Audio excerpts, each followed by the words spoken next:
Good morning po sa inyo lahat. Isa pang maliyog to na ating daily Bible blessings. Pamagat po ng ating aralin ngayong umaga ay ang panganib ng papuri. Ang panganib ng papuri. Isa po sa pinakahirap tanggapin ay ang pagpuna at pamimintas ng iba sa atin. Halimbawa, harapang sabihin sa atin ang ating mga pangit na katangian o maling ginawa. Lalo na kung totoo, napakasakit po, hindi po ba?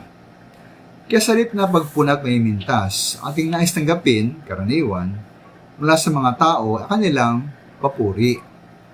Kailang banggitin, lalo sa harap ng maraming mga tao, ating mabuting katangian o ating mahusay na ginawa. May iba natin mga minamahal noon, daan natin na may malaking panganib ang papuri ng mga tao sa atin.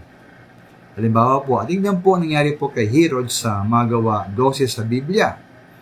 Pinuri po si Herod nang matapos siya magtalumpati na kanyang tinig daw ay tinig ng Diyos, hindi ng tao.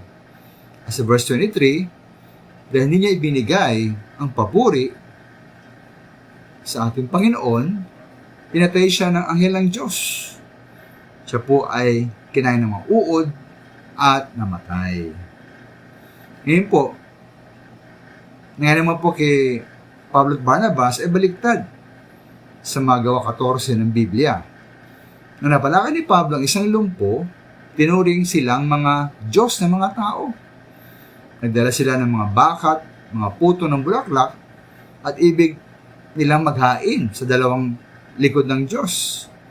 Ngunit po ginawa po nila Pablo at Barnabas ay hinapak nila ang kanilang mga damit na sinabing sila ay mga tao lamang tulad nila. Kaya po tuwing tayo makaranas ng tagumpay sa ating buhay at tayo puri ng mga tao, nawa po ay huwag nating angkinin ang kaluwalhatian. Sa halip po, ating bigay po ang papuri sa ating Diyos.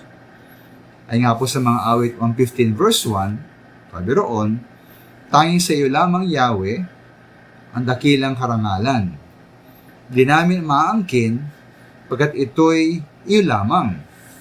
Walang kupas sa iyong pag-ibig na tanging katapatan. Kaya maminamahal tayo po ay huwag maging mayabang at ibibigay papuri sa Panginoon, baka tayo po'y biglang patayin dahil po sa ating kayabangan. Maraming salamat po.